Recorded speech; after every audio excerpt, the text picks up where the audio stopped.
말씀은 예수님께서 교회에 주신 선물에 관한 말씀입니다. 그 선물은 오늘 본문에 보니까 사도와 선지자, 복음 전도자, 또 목사와 교사와 같은 직분자 혹은 재직입니다. 여러분, 재직이 교회의 선물이라고 생각해 보신 적 있으세요? 선물이라고 생각해 보신 적 있으세요? 내가 재직이 되었을 때 재직이라는 내가 선물을 받았구나, 하나님께서 재직이라는 선물을 내게 주셨구나, 혹 이렇게 생각할지는 모르지만 사실 오늘 본문은 그 말씀을 하는 게 아니라 예수님께서 자신의 몸된 교회를 위해서 교회에게 주신 선물이 있는데 그것이 재직이라는 거예요. 그러니까 재직, 내가 이제 재직이다, 교회에서 직분을 받았다라고 한다면 내가 교회, 예수님께서 나를 교회에 선물로 주셨구나, 이렇게 생각을 해야 된다는 것입니다. 예수님이 교회의 재직을 선물로 준 목적은 오늘 본문 12절에 나옵니다. 자, 이 말씀 우리 한번 같이 읽어봅니다. 시작. 이는 성도를 온전하게 하여 봉사의 일을 하게 하며 그리스도의 몸을 세우려 하심이라. 예수님이 교회에 재직을 선물로 주신 이유는 이 성도를 온전하게 하기 위해서다. 여기서 이 온전하다는 말은 사실은 좀 더 정확하게 준비시키기 위해서다는 거예요. 준비를 구비시킨다, 준비시킨다. 뭘 하기 위해서? 봉사의 일을 하도록 하기 위해서다라고 하고, 또 한 가지는 그리스도의 몸을 세우기 위해서이다. 그래서 사실은 이 재직을 예수님께서 교회에 선물로 주셔가지고 이 성도들을 준비시켜야 하는 역할을 한다는 거예요. 성도를 섬겨서 준비시키는데 그 일은 성도들로 하여금 하나님의 영광을 위한 일을 하게 하고, 그래서 그것이 궁극적으로는 그리스도의 몸을 세우도록 하기 위함이라는 것입니다. 이게 재직을 선물로 주신 목적입니다. 그래서 이런 점에서 교회가 바로 세워지기 위해 재직이 얼마나 중요한지 모릅니다. 오늘 헌신 예배하는 모든 재직은 하나님께서 우리를 교회에 선물로 주었고, 우리가 선물이에요. 우리가 선물로 주었고 우리를 통해 교회를 세워가신다라는 사실을 분명히 기억해야 됩니다. 그 좀 이제 철없는 남편이 아내 생일이나 결혼 기념일 때 선물을 줘야 되잖아요. 살려면 선물을 줘야 되는데, 근데 이제 깜빡해버린 거예요. 그래서 이제 생각해낸다는 게 기가 막힌 게, 빨간 리본을 자기 머리에 딱 붙이고 내가 선물이야 이렇게. 그래서 아직도 집에 못 들어가고 있다고. 그런 남편은 집에 못 들어가요. 그래서 우리가 그렇게 이제 좀 생각할 수 있는데, 하나님이 우리를 선물이에요. 선물. 우리 재직이 선물입니다. 예수님이 우리를 교회를 세우기 위해서 선물로 주셨다. 그래서 우리 재직이란, 그러니까 우리가 이제 뒤에서 또 말씀드리겠지만, 우리가 보통 한국교회에서는 이 재직을 잘못 이해를 해가지고 내 신앙을 증명하거나 아니면 내가 신앙생활을 이렇게 열심히 했으니까 받게 되는, 인정받게 되는 그런 걸로 이해하기가 쉬운데 그렇지 않습니다. 예수님이 선물로 주신 거예요. 우리는 쓰임을 받아야 돼, 선물로서. 그죠? 그래서 교회를 이제 세워가야 되는데 성도들을 잘 준비시켜서 그리스도의 몸을 세우는 일에 쓰임을 받는 것이 재직이다. 이것들을 우리가 꼭 생각해야 됩니다. 자, 이 시간에는 재직이 무엇인지, 또 재직은 어떤 자세로 교회를 섬겨야 될지에 대해서 이제 살펴보겠는데요. 사실 이거 매년 우리가 이제 재직 헌신 예배를 드립니다. 그죠? 사실 재직 헌신 예배 때는 제가 가능하면 강사를 부르지 않고, 우리 헌신 예배 때는 강사를 이제 부르지 않고 제가 이제 직접 말씀을 전하는데요. 이 부분은 굉장히 기본적인 부분이라서 제가 이제 계속 그 부분을 좀 강조하고 싶어서 매년 1년에 한 번씩은 반복적으로 좀 강조하고 싶어서 제가 재직 헌신 예배 설교를 합니다. 그래서 오늘 내용도 저 어디서 들어봤는데, 이런 거 제가 했던 설교가 많이 녹아져 들어가 있으니까 대신 좀 마음에 새기고 우리가 어떻게 하면 순종할까, 이것들을 좀 생각했으면 좋겠어요. 자, 재직은 그 뜻이요, 여러 직책 혹은 여러 직원이라는 뜻이에요. 쉽게 말해서 교회의 직원이 재직이에요.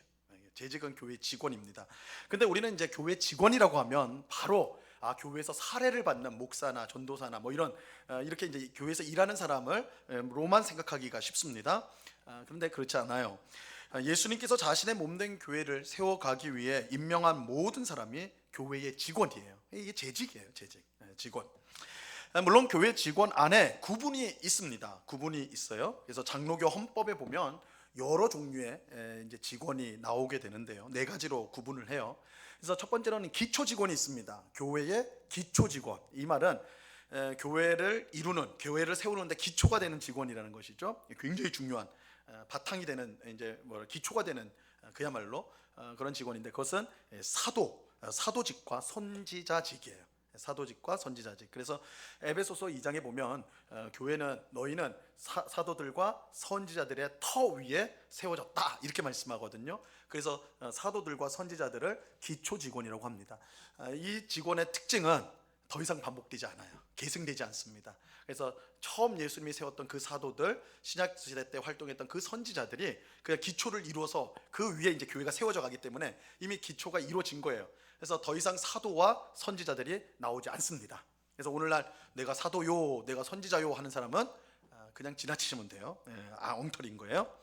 자, 두 번째는 항존 직원이 있어요. 항존 직원. 이건 좀 들어보셨을 텐데, 항존이란 말은 교회가 이 땅에 존재하는 동안 항상 있는 직분을 말하는 것입니다. 여기에는 안수를 통해서 세워지는, 장립이라고 그러죠. 안수를 통해 세워지는 목사와 치리장로, 안수집사가 있습니다. 이 세 직분을 항존직이라고 부르는데, 그것은 이 직분을 받은 사람이 죽을 때까지 그 직분을 하기 때문이 아니라, 사람은 은퇴를 하잖아요, 그렇죠? 우리 헌법에 의해서 은퇴를 하니까 그 사람이 영원토록 그 직분을 갖고 있다는 뜻이 아니라, 그래서 천국에 가서도 목사요, 장로요, 그게 아니라 그 직분, 이 땅에 교회가 존재하는 동안 목사와 치리 장로와 그리고 안수 집사는 영원히 지속된다라는 의미에서 항존직이라고 말을 한 것입니다. 또 셋째는 임시 직원인데요. 임시 직원. 임시라고 하면 우리가 좀 별로 안 중요한 것 같고 좀 뭔가 부족한 것 같고 그런데, 그런 의미는 절대 아닙니다. 이제 돕는 직원이라고 이제 또 표현을 하고 있는데요. 여기에는 전도사, 전도인, 그리고 권사, 서리집사 등이 포함이 됩니다. 그래서 사실은 성경 안에서 직분으로서 그렇게 항존직하고는 구별되게 교회가 이제 성장하면서 이 교회의 어떤 목회적 필요들을 위해서 세워진 직분이 전도사, 전도인, 권사, 서리집사라 할 수가 있습니다. 그리고 넷째는 이제 준비하는 직원이 있어요. 준비하는 직원이 되도록 준비하는 직원이 있는데, 강도사와 목사 후보생이 여기에 해당이 됩니다. 자, 이 교회 직원과 관련해서 세 가지 기억해야 될 중요한 사실이 있습니다. 첫째는 교회의 모든 직원은요, 예수님께서 세우셨다는 거예요. 교회의 모든 직원은 누가 세웠어요? 예수님이 세웠어요. 왜요? 예수님이 교회의 주님이고 주인이시기 때문에 그래요. 그래서 여러분들, 물론 우리는 이제 우리가 헌법을 따라서 선거를 합니다. 투표를 합니다. 그죠? 그래서 투표를 통해 가지고 우리가 목사는 투표로 되는 게 아니죠. 그죠? 그 청빙했을 때는 투표로 하지만 우리 장로님들, 안수집사님, 권사님들 다 투표를 통해 가지고 이렇게 세우는데, 자칫 잘못 생각하면 우리 성도들이 나를 인정해서 나를 장로로, 권사로, 안수집사로 세웠다, 이렇게 생각하기 쉽지만, 물론 방식은 그렇게 합니다. 그러나 세우시는 주체는 누구예요? 예수님이에요. 그거 잊으시면 안 돼요. 우리 모든 재직들이 예수님이 나를 세웠다, 예수님이 나를 교회의 재직 선물로서 보내주셨고 세웠다, 이 의식을 가지고 있어야 됩니다. 자, 그래서 이 교회의 모든 직원은 예수님이 세우셨다, 예수님이 나를 세우셨다, 어떤 사람들이 나를 세운 게 아니고 예수님이 세웠다, 이 의식을 가져야 돼요. 두 번째로는 교회의 모든 직원은 교회를 세우기 위해 임명되었다는 거예요. 교회를 세우기 위해서. 예수님이 교회의 직원을 세우신 유일한 목적은 교회를 세우기 위해서입니다. 그래서 교회의 직원이 되었다는 것은 그 사람의 신앙이 좋고 인정받았다는 의미가 아니에요. 어떤 사람이 공로를 세워가지고 직원이 되는 것도 아닙니다. 직원은 어떤 명예나 혹은 권리 등을 위해서 되는 것이 아니에요. 오직 교회를 세우기 위해서 주어지는 거예요. 그래서 내가 직분 재직이다라고 한다면 그 드러나야 되는 열매가 무엇입니까? 성도를 섬기는 겁니다. 성도를 섬기는. 이게 타이틀이라고 생각하시면 안 돼요. 내가 재직이다라고 한다면 성도를 섬김이 열매로서 반드시 있어야 되는 것입니다. 자, 셋째로 교회의 모든 직원은 하나님의 말씀을 따라 섬김과 희생으로 교회를 다스려야 한다는 사실입니다. 교회 직원은 교회를 다스리는 사람이에요. 교회를 다스린다.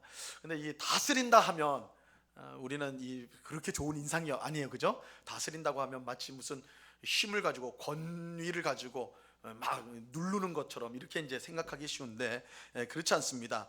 여러분, 성경에서 다스림은 세상의 권력자들처럼 자기 멋대로 마음대로 아랫사람을 부리듯 그렇게 다스리는 걸 말하는 게 아니에요.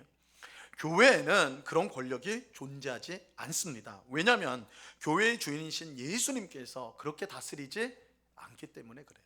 그래서 교회 직원들, 모든 재직들은 예수님이 교회를 다스리는 방식으로 따라서 다스려야 되는데, 예수님이 교회를 어떻게 다스립니까?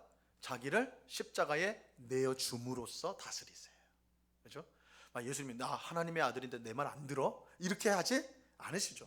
너 내가 하나님의 권세로 너희를 가루로 만들어 버릴 테다, 내 말 들어라, 이렇게 하세요? 안 하세요. 예수님은 어떻게 해요? 십자가로 자신을 드리세요. 희생하세요. 하늘의 미랄이 땅에 떨어져 죽는 것처럼 그렇게 해서 열매를 맺는 방식이 예수님이 다스리시는 방식이에요. 그렇기 때문에 교회의 모든 재직들은 이 예수님의 다스림의 방식을 따라야 돼요. 그래서 자신을 내어줌으로, 자신을 희생함으로 교회를 섬겨야 하는 것입니다. 그리고 교회 직원의 다스림은 무엇보다 하나님의 말씀을 따라야 돼요. 하나님의 말씀. 자신의 신념과 지혜와 경험으로 교회를 다스리려고 해서는 안 됩니다. 언제나 하나님 말씀으로 다스려야 돼요. 그러기 위해서 직원들에게 꼭 필요한 게 뭐겠어요? 말씀을 아는 거죠. 내가 성경을 모르는데, 내가 하나님 말씀을 모르는데 어떻게 그 말씀대로 다스릴 수가 있냔 말이에요. 그죠? 그러니까 우리 재직들이 정말 갖춰야 될 것이 있다면 하나님 말씀을 잘 배우는 겁니다. 그래야지 재직으로서 바르게 섬길 수가 있어요. 내가 하나님의 말씀을 모르고 하나님의 뜻을 모른다면 그 사람은 재직으로서 바르게 섬길 수가 없습니다. 왜냐하면 재직은 하나님의 말씀을 따라 다스리는 사람이기 때문입니다. 그래서 교회 직원은 교회의 주인이신 예수님의 다스림처럼 자신을 내어줌으로 또 하나님의 말씀을 따라서 교회를 다스려야 하는 것입니다. 자, 그러면 교회 직원 혹은 재직은 어떤 모습을 구체적으로 좀 가지고 섬겨야 되는가, 이거를 이제 살펴보려고 하는데요.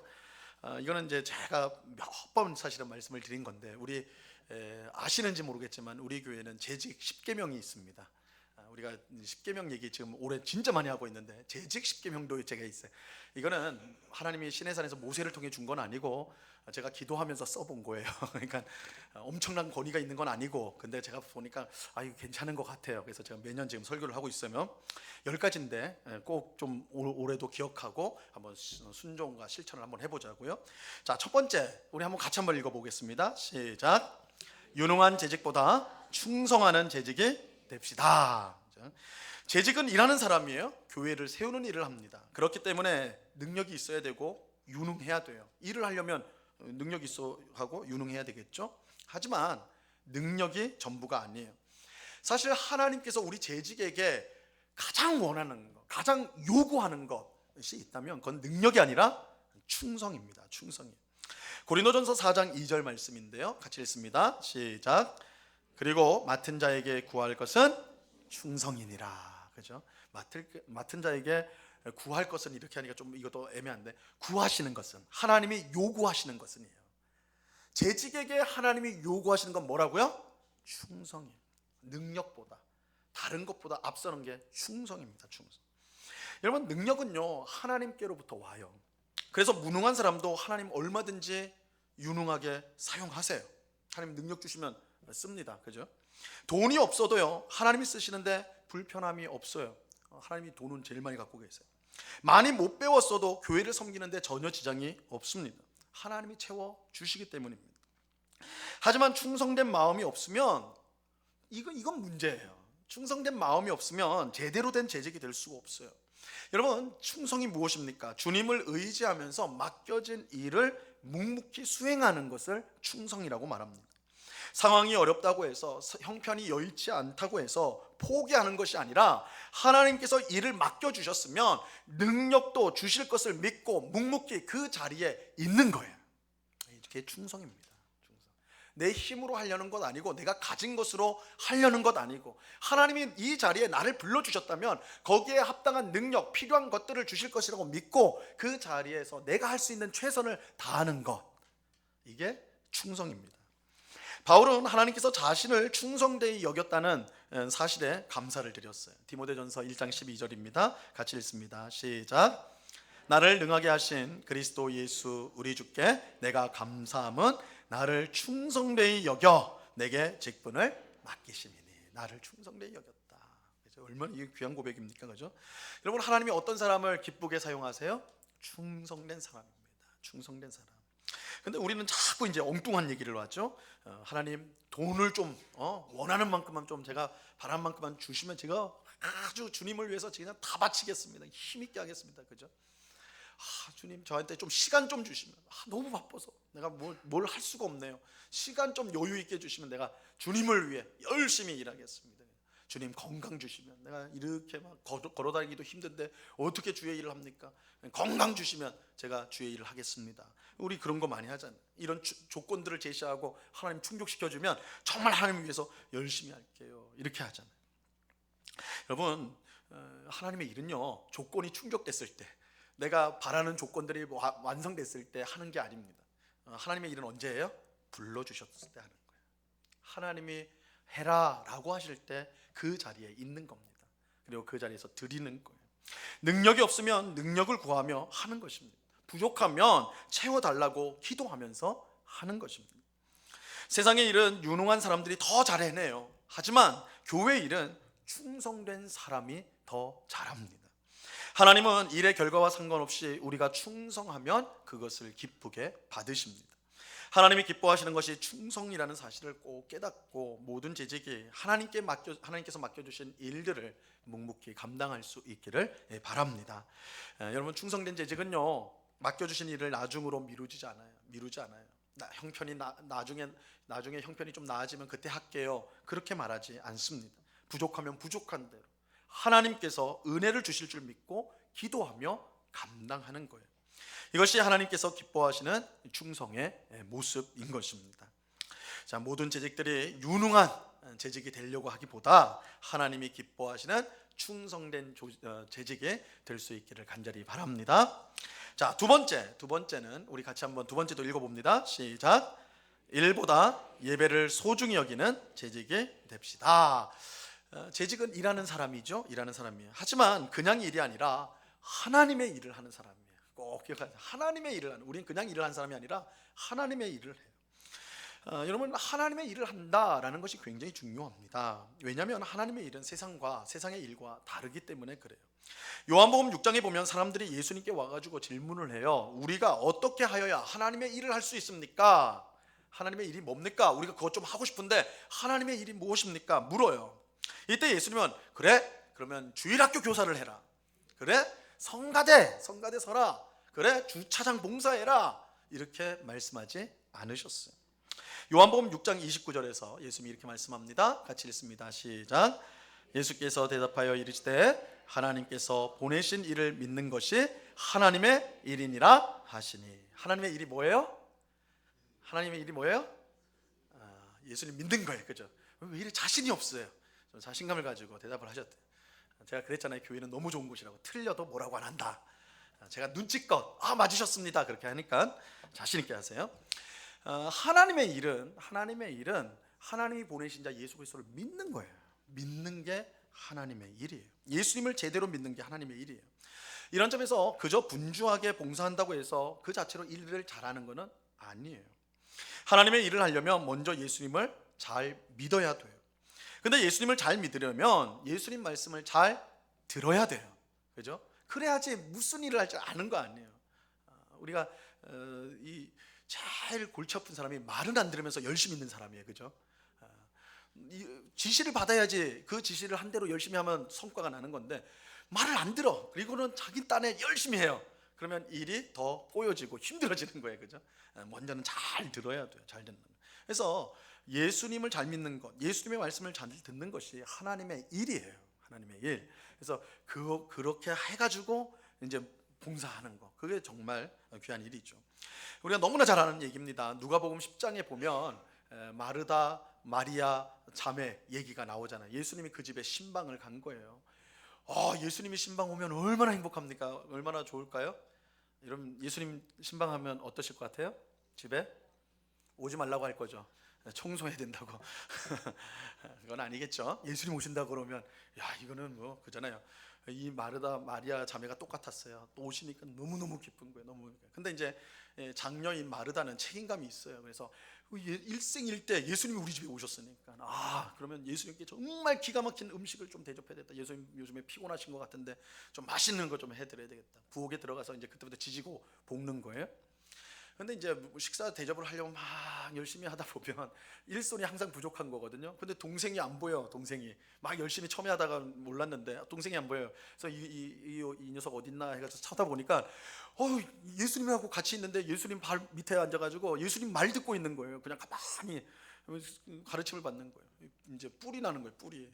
난 바빠 죽겠는데. 그래서 예수님한테 가가지고 예수님 이거 어떻게 된 일입니까? 내가 예수님 대접하려고 이러는데 제 동생은 이렇게 한가하게 예수님 옆에 있지 않습니까? 좀 혼내줘가지고 나랑 같이 좀 일 좀 하게 해주세요. 이렇게 이제 하는 거예요. 그럼 이거 교회에서도 그래요. 교회에서 부흥회를 하는데 그죠? 지금 이제 다 끝나고 이제 성도들 식사를 딱 한단 말이에요. 밑에서 이제 식사 준비를 해야 되는데 사람이 많이 와가지고 식사 준비하는데 사람이 일손이 필요해. 근데 사람들이 안 내려올 생각을 안 하네. 위에서 그냥 다 설교 말씀 듣고 있는 거예요. 그러면 이제 담당자가 올라와가지고 속이 터지는 거죠, 그죠? 그래서 뭐 그런 심정인 거예요 지금. 근데 예수님께서 마르다는 그래 마리아야 너 좀 가서 좀 도와줘라 이러기를 기대했는데 예수님 전혀 다른 말씀을 하시죠. 예수님께서 뭐라고 그래요? 마르다한테 책망하시는 건 아니에요. 그런데 뭐라고 하냐면 마르다야 너도 참 수고 많은데 너 동생 마리아가 더 좋은 걸 선택했어. 더 좋은 일 너도 나를 위해서 일하고 마리아도 나를 위해서 지금 일하고 있는데 그 선택이 마리아가 훨씬 좋은 선택을 한 거야. 이렇게 말씀을 하세요. 여러분 예수님의 신방을 왔다면 예수님한테 좋은 음식 대접하는 건 너무 귀할 겁니다. 근데 더 중요한 건 뭘까요? 예수님의 말씀을 듣는 것이겠죠. 나한테 주시는 말씀, 우리 가정에 주시는 말씀, 그것보다 더 귀한 게 어디 있겠어요. 그 다음에 뭐 좀 배고프시다 그러면 짜장면을 시켜드리든지 뭐 이렇게 할 수가 있을 텐데 그 음식 준비하느라고 예수님 말씀 듣지 못한다면 그 일생일대의 기회 아닙니까? 예수님이 그렇게 말씀하는 거예요. 마리아가 더 좋은 것 선택하였다. 여러분 예수님 말씀 듣는 것이 하나님의 일입니다. 저는 우리 교회 재직들이 일보다 예배를 더 소중히 여길 수 있기를 간절히 바랍니다. 예배가 하나님의 일이라는 것을 알고 마리아처럼 더 좋은 선택을 할 수 있기를 바라요. 재직이 교회 어떤 일을 하느라고 예배에 집중하지 못하고 교회 일 하느라고 하나님 말씀 듣지 못한다면 그건 불행한 일이에요. 불행한 일입니다. 이것은 일하는 것이 잘못되었다는 뜻이 결코 아니에요. 당연히 일해야 됩니다.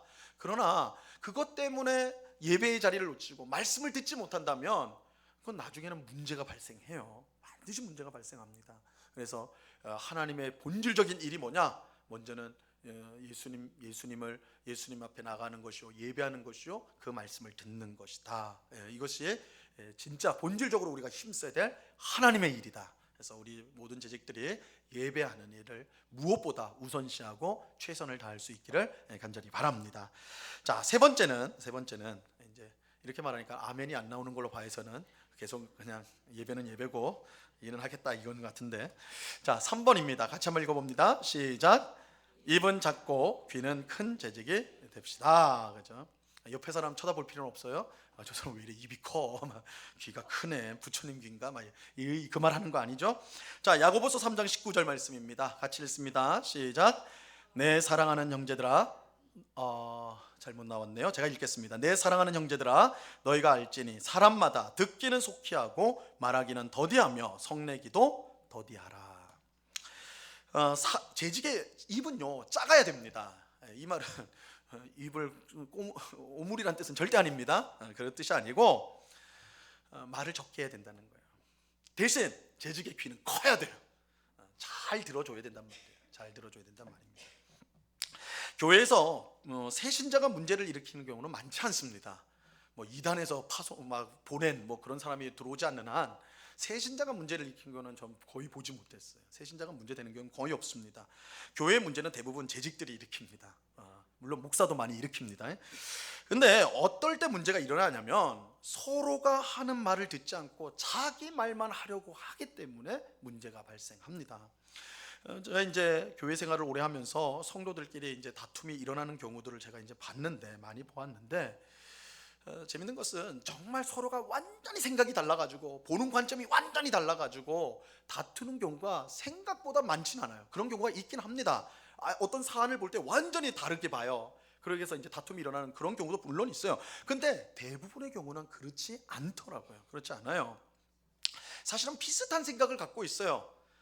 비슷한 생각을 갖고 있어요. 그런데 그럼 왜 싸우냐고. 비슷한 생각을 갖고 있는데 왜 싸우느냐. 상대방의 말을 듣지를 않은 거예요. 듣지 않고 내 말만 해요. 그러니까 상대방이 잘못된 생각을 갖고 있다고 지레 짐작으로 생각을 하는 거예요. 그래가지고 나중에 치고받고 다 싸우고 다 이제 끝난 다음에 사실은 하면서 서로 얘기하면 그랬어요? 나도 그런 생각이었는데요. 서로 그렇게 말을 하고 있어요. 이 코미디죠. 듣지 않기 때문에 그런 거예요. 듣지 않기 때문에. 여러분, 재직은 입은 작고 귀는 커야 됩니다. 말을 적게 하고 듣는 것을 많이 해야 됩니다. 그러면요, 교회 문제 거의 90% 이상은 없어집니다. 잘 들어주고 말을 적게 하면 사실 문제가 거의 사라지게 돼요. 내가 상대방의 말을 먼저 경청하고, 그죠? 정말 꼭 필요한 말만 한다라고 한다면 교회에 불필요한 분쟁이 사라지게 될 것입니다. 우리 모든 재직들이 입은 작고 귀는 커져서, 그죠? 상대방의 말을 먼저 잘 듣고 꼭 필요한 말만 하는 우리 모든 재직이 될 수 있기를 바랍니다. 좀 아멘 좀 하시죠. 그다음에 자, 4번입니다. 4번 같이 읽어봅니다. 시작. 말에 소금을 치는 재직이 됩시다. 자, 재직은 입이 작아야 된다고 해서 말을 가능한 많이 안 해야 된다고 말씀을 드렸는데, 근데 그렇다고 말을 안 할 수는 없어요. 그죠? 교회에 왔는데 그냥 조용히 그냥 입만 다물고 있으면 큰일 날 거 아닙니까? 교회가 너무 조용할 거 아니에요. 이 말은 말을 해서는 안 된다가 아니라 쓸데없는 말을 해서는 안 된다는 표현이죠. 여러분, 우리가 말을 할 때는 정말 신중하게, 정말 또 아름답게 좋은 말을 하려고 노력을 해야 됩니다. 골로새서 4장 6절 말씀입니다. 같이 읽어봅니다. 시작. 너희 말을 항상 은혜 가운데서 소금으로 맛을 낸과 같이 하라. 그리하면 각 사람에게 마땅히 대답할 것을 알리라. 이제 가끔 이제 밥을 먹다 보면, 뭐 저희 집에서는 그러지 않는데 어떤 국이 되게 밍밍한 국들이 나올 때가 있어요. 그래서 밍밍한 국들이 나올 때가 있습니다. 근데 그 딱 먹을 때 아유 너무 밍밍해가지고 이거 어떻게 먹나 할 때 그 옆에 이제 소금을 조금만 탁 넣으면 어떻게 돼요?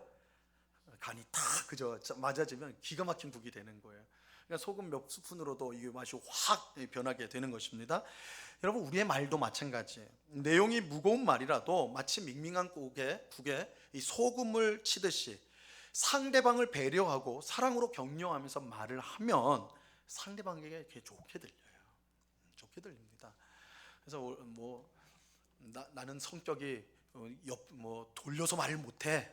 나는 그냥 솔직하게 얘기하는 거야. 그건 그렇게 자랑은 아니에요.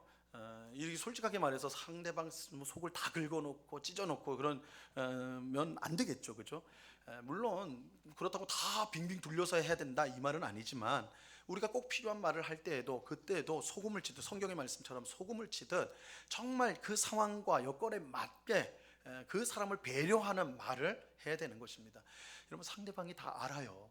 상대방이 정말 애써서 말을 하면 저 사람이 지금 나를 정말 배려해서 어려운 내용들을 그렇게 말해주는구나. 그러면 마음이 풀리는 거예요. 자기랑 뜻이 안 맞더라도, 그죠?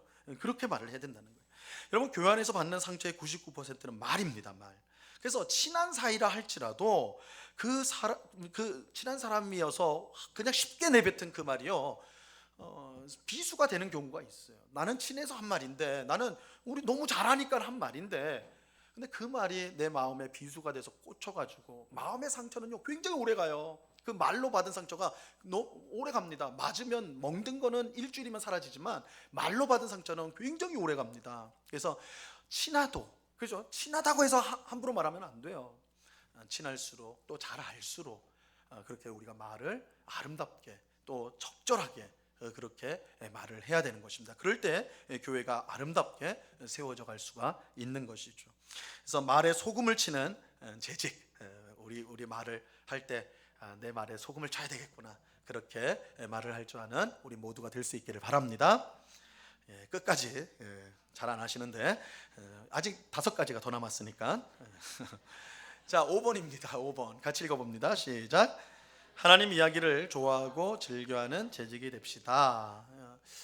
요번 제가 이제 그 가정 예배 책자 서문을 제가 쓰면서도 이 말을 제가 했습니다. 여러분 가정에서 하나님 얘기를 얼마나 하십니까? 이 말을 썼는데 사실 가정 안에서도 하나님 얘기하기가 참 어려워요. 그죠? 저도 전 목사인데도 내 자녀에게 이제 신앙적 얘기를 하나님 얘기하면 반칙이라고 그래 나한테. 저한테 아빠 반칙하지 말라고 그래. 내가 야 하나님이 너 그럴까? 그러면 반칙하지 마세요 그래요. 저한테. 신앙 얘기, 목사도 신앙 얘기하기 쉽지가 않아. 아이한테 이게 하나님 얘기하면 자기가 할 말이 없다고 생각을 하니까 그런 건지 또 쑥스럽기도 할 거고. 그래서 저는 그래서 일부러라도 이제 좀 신앙 얘기를 하려고 하는 편인데 쉽지가 않다고요. 근데 이게요 가정에서만 그런 게 아니라 교회에서도 그래. 교회에서 여전도회가 모여서, 그죠? 남전도회 모여서 우리가 뭐 세상 사는 얘기하는 건 너무너무 신나죠. 무슨 옷을 입었느니, 머리를 볶았느니, 어떻게 했느니, 그죠? 주식을 뭐가 올랐다느니, 코인이 떨어졌다느니, 이런 얘기는 얼마나 신나서 막 하거든요. 근데 정작 한 주간 살아오면서 하나님의 은혜, 또한 어려움 가운데 기도했던 그 얘기들, 그런 거 하기는 진짜 어려운 거예요. 그죠? 그러니까 이게 사실은 우리가 생각해 보면 이게 너무 비정상적인 거예요. 여러분 주식 얘기하려고 교회에 온 거, 그것은 그냥 세상 친구 만나서 주식 얘기하는 게 훨씬 더 유익하죠. 그거 잘하는 사람, 세상 친구들이 훨씬 더 잘 알죠. 그죠? 아파트 얘기하고 뭐 무슨 땅 얘기하고 이런 것들은 그렇지 않습니까? 교회 안에서 그런 얘기들이 아예 그건 해서는 안 된다 이 말이 아니라 필요한 부분이 있겠죠, 당연히. 근데 그 얘기가 주가 된다면 그런 교회라면, 그죠? 우리가 교회 나와서 실망할 수밖에 없지 않을까요? 그죠? 내가 세상에서도 얼마든지 들을 수 있는 이야기가 교회 안에서도 교제하는데 그것만 한다. 그러면 아무런 의미가 없을 것입니다. 그래서 교회가 이런 어떻게 보면 하나님에 관한 우리의 신앙에 관한 대화들이 활성화가 되는 게 중요한데 그러기 위해서는 무엇보다 재직이 중요합니다. 이 재직들이 교회 분위기를 그렇게 만들어 가야 돼요.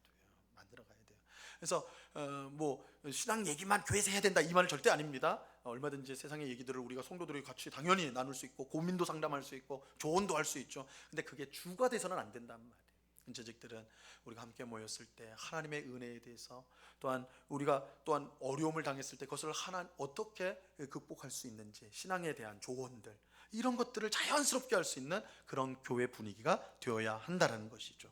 그래서 무엇보다 재직은 하나님 이야기하는 걸 즐거워할 줄 알아야 돼요. 재밌어 할 줄 알아야 돼요. 자, 하나님의 이야기를 좋아하고 즐겨하는 재직이 될 수 있기를 간절히 바랍니다. 점점 나아지고 있습니다. 자, 6번. 10번까지 가면 기대가 되네요. 자, 6번 같이 읽습니다. 시작. 사람보다 하나님 앞에서 일하는 재직이 됩시다. 재직으로 일하면, 교회 일하면요 서운할 때가 많습니다. 서운할 때가 분명히 있습니다. 사람들이 나의 수고를 알아주지 않을 때 그런 부분이 있죠. 이제 특별히 뭐 잘 안 보이는 데서 봉사하시면, 식당에서 봉사를 하신다 그러면 잘 안 보이거든요. 그죠?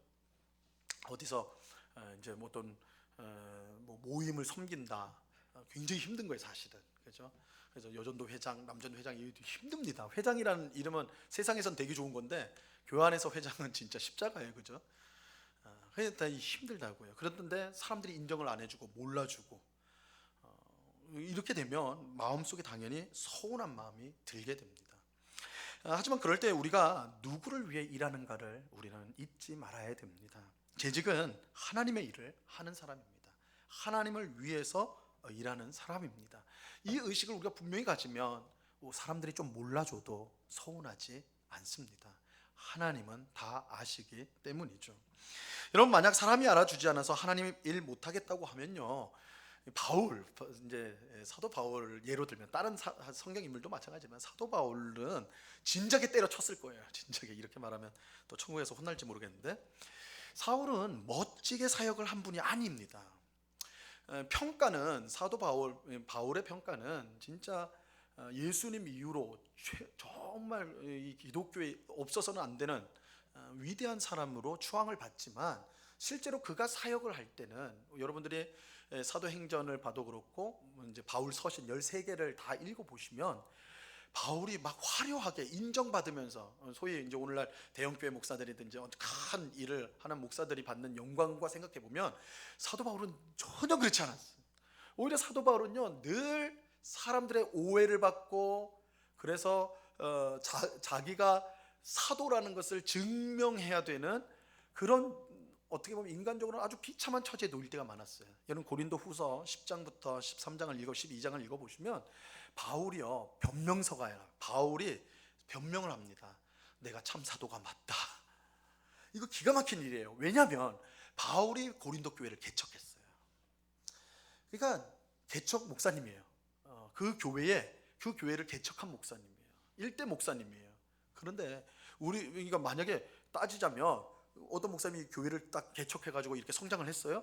그런데 성도들이요 그 목사님을 혹시 목사님 제대로 안수 받은 거 맞으십니까? 혹시 신학교육 엉터리 받으신 거 아니에요? 이렇게 나오는 거예요. 그럼 이건 속이 뒤집어지는 거 아니에요? 그죠? 자격이 없는 거 아닙니까? 이렇게 된다고요. 바울은 거기서 10장에서 12장이 하는 말이 그 말입니다. 내가 진짜 사도 맞다. 너 의심할 거 없다. 나 진짜 사도 맞다. 이렇게 변증을 하는 거예요. 여러분 재직으로 일하다 보면 사람들에게 오해를 받을 때가 많고 상처를 받기도 합니다. 억울한 일도 당할 때가 있어요. 때로는 시험을 받아서 교회를 등지기까지 하는 일들도 일어나죠. 그러나 그럴 때 우리는 하나님을 섬긴다는 이 가장 기본적인 사실을 기억을 해야 됩니다. 우리는 하나님 앞에서 하나님의 일을 하는 사람들입니다. 사람이 우리의 장애물이 되면 안 되는 거예요. 사람 때문에 무너지면 안 됩니다. 사람 때문에 내 신앙이 좌지우지 되어서는 안 된다는 거예요. 우리는 하나님의 일을 하기 위해 여기에 모인 사람들입니다. 하나님의 인정을 받으면 족한 것입니다. 오늘 우리 모두가 사람보다 하나님 앞에서 일하는 재직이 될 수 있기를 바랍니다. 자, 일곱 번째 같이 읽어봅니다. 시작. 나를 숨기고 하나님을 나타내는 재직이 됩시다. 우리 앞에 부분하고 연결되는 겁니다. 비슷한 얘기인데, 하나님의 일을 할 때 다른 사람만 우리를 힘드는 게 하는 게 아니라 사실 하나님의 일을 할 때 가장 큰 장애물은 나예요. 자신입니다. 우리는 하나님의 은혜로 일한다고 하면서도 자꾸만 나를 높이고 싶어 해요. 사람들의 인정을 받고 싶어 합니다. 그러다 보면 자연스럽게 이제 서운한 마음이 드는 것이죠. 아프고 좀 연결되는 건데, 이거는 나 때문에 그런 거야. 내 스스로. 그래서 이제 교인들이 잘 걸리는 병, 섭섭병. 그러면 섭섭병에 걸리면 이거 참 약이 없어요. 다 섭섭해요. 다 섭섭해요. 목사님이 평소에 나한테 인사 잘해주다가 전에는 인사를 5초 해줬는데 지금은 4초밖에 안 해주네. 이게 섭섭한 거예요. 섭섭한 거. 그런 마음이 드네요. 여러분, 하지만 재직은요 자신에 대해서 어떻게 생각해야 되냐면 무익한 종이라는 의식을 잊어서는 무익한 종. 예수님은 하나님의 일을 하는 사람이 이렇게 고백해야 된다고 가르쳤습니다. 누가복음 17장 10절 말씀입니다. 같이 읽습니다. 시작. 이와 같이 너희도 명령받은 것을 다 행한 후에 이르기를 우리는 무익한 종이라 우리가 하여야 할 일을 한 것뿐이라 할지니라. 이게 마음에 드시는 말씀이에요? 별로 없을걸요? 다 한 다음에 수고를 엄청 해가지고, 그죠? 물질도 드리고 시간도 드리고 다 드렸는데 그 다음에 우리는 뭐라고 해야 된다고요? 무익한 종입니다. 마땅히 할 일을 했을 뿐입니다. 이거 굉장히 쉽지 않은 말씀이에요. 그러나 여러분, 우리가 아무리 큰 일을 하나님을 위해 하였다 할지라도 우리에게는 자랑할 것이 없습니다. 왜냐하면 하나님의 은혜가 없다면 우리는 아무것도 할 수 없는 자들이기 때문에 그렇습니다. 우리가 하는 모든 일은 하나님의 은혜로 된 거예요. 그렇기에 엄밀하게 말하면 우리는 무익한 종입니다.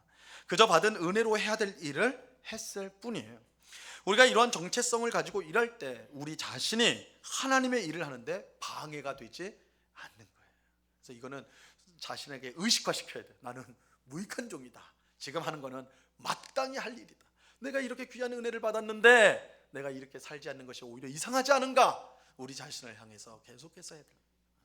그렇다면 우리의 수고와 봉사가 우리의 자랑이 아니라 하나님이 나에게 이런 은혜를 주셨기에 제가 마땅히 이것을 합니다. 하나님께 영광을 돌리는 그런 복된 재직이 될 수가 있는 것입니다.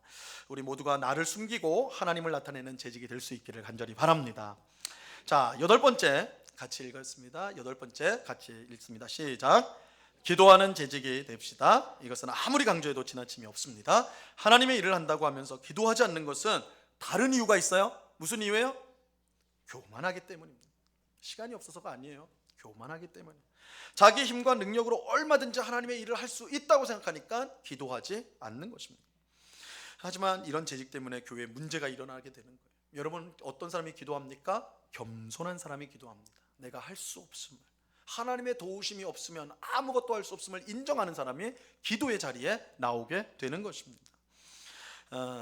내 힘으로 하나님의 일을 할 수 없다라는 것을 분명히 인식하고 하나님 앞에 무릎을 꿇는 그런 재직이 될 때 주님의 일을 참으로 잘 감당할 수 있는 것입니다. 하나님은 분명히 기도하는 이 재직을 통해 역사해 주십니다. 이 사실을 꼭 기억하고 기도에 힘쓰는 우리 재직이 다 될 수 있기를 바랍니다.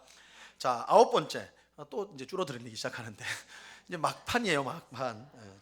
좀 힘차게 아멘 하시고 우리가 1년을 같이 좀 힘있게 살아봐요. 9번째 같이 읽습니다. 시작. 하나님 나라에서 받을 상을 기대하는 재직이 됩시다. 하나님은 충성하는 우리에게 상을 약속하셨습니다. 그런데 그저 이 땅에서 더 잘 먹고 더 잘 사는 정도가 아닙니다. 우리가 받을 진정한 상은 하나님 나라에서 주어지게 될 것입니다. 물론 이 땅에서도 하나님은 우리에게 풍성한 삶을 주세요. 충성하는 일꾼들에게 정말 기꺼이 하나님 복을 주십니다. 그러나 이 땅에서 우리가 누리는 것은 하나님 나라에서 받을 상에 비하면 아무것도 아닙니다. 그래서 우리가 궁극적으로 하나님 나라의 상을 바라보아야 하는 것입니다. 그러므로 잠시 있다 사라질 이 땅의 보화에 너무 주목하지 말고, 보상에 주목하지 말고 하나님 나라에서 주어질 영광스러운 상을 소망하는 우리가 되어야 하는 것입니다. 바울은 하나님 나라에서 주어질 상을 바라보면서 뒤의 일은 잊어버리고 앞만 바라보면서 뛴다라고 그렇게 빌립보서 3장에서 말하고 있습니다. 우리도 바울처럼 하나님 나라에서 주어질 영광스러운 상을 바라보면서 계속해서 달려가야 하는 것입니다. 여러분, 상을 어디서 받아야 된다고요? 하나님 나라에서 받아야 돼요. 제가 참 잘했어요, 도장 안 찍어드려도 섭섭해하지 마시고 하나님 앞에 받아야 돼요. 하나님 앞에. 그렇죠? 하나님 나라에서 받을 상을 기대하는 우리 재직들이 다 될 수 있기를 바랍니다. 자, 마지막 10번째. 역시 성가대가 충성되네요. 자, 10번째입니다. 같이 읽습니다. 시작. 먼저 인사하는 재직이 됩시다. 여러분, 재직은 인사를 잘하는 사람이 되어야 합니다. 근데 어떻게 하는 것이 잘하는 것이냐? 인사를 어떻게 하면 잘하는 것일까요? 45도로 굽혀야 되느냐? 90도로 굽혀야 되느냐?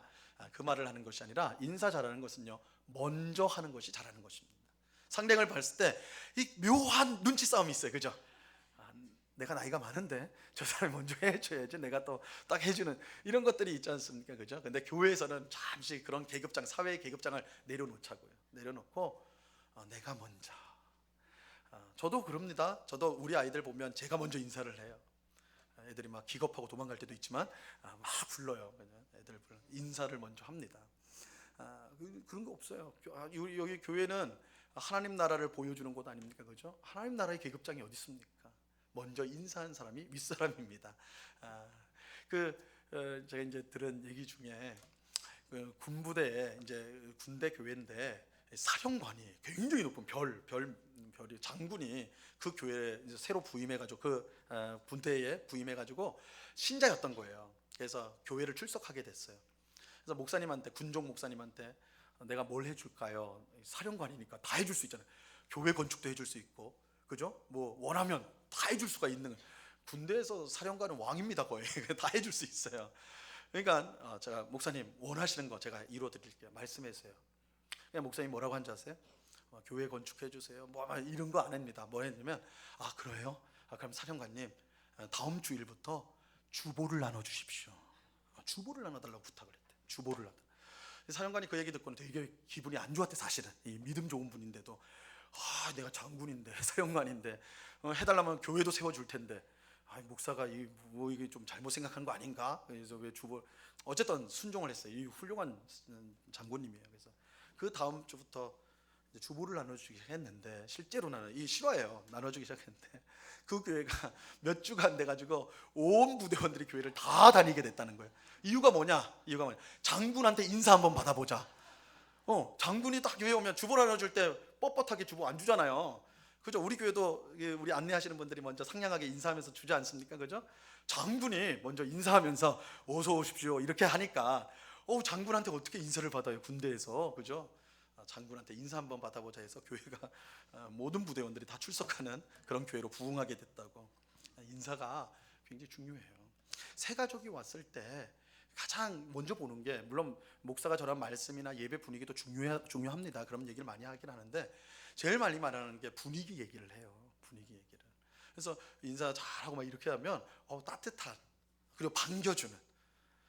새 가족이 다 왔는데도 다 아무도 안 쳐다보고 아는 사람끼리만 수근수근 얘기하고 이렇게 해버리면 이방인이 돼버리는 거예요. 이 자리에.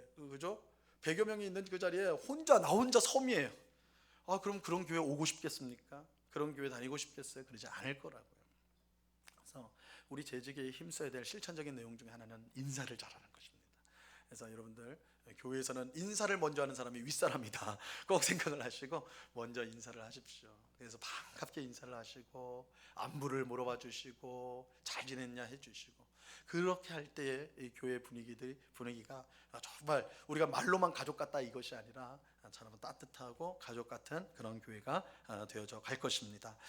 자, 오늘 재직이 무엇이고 재직이 어떤 태도로 섬겨야 되는가, 이 내용들을 살펴보았습니다. 오늘 내용들을 물론 대부분 까먹으시겠지만 곧 그래도 이제 좀 우리의 마음에 좀 잘 좀 새겨가지고 내가 정말 재직으로 하나님께서 교회를, 우리 은곡교회 선물로 나를 주셨는데, 내가 선물인데 내가 우리 교회를 세워가기 위해서 올해는 좀 이렇게 잘 감당해봐야 되겠다.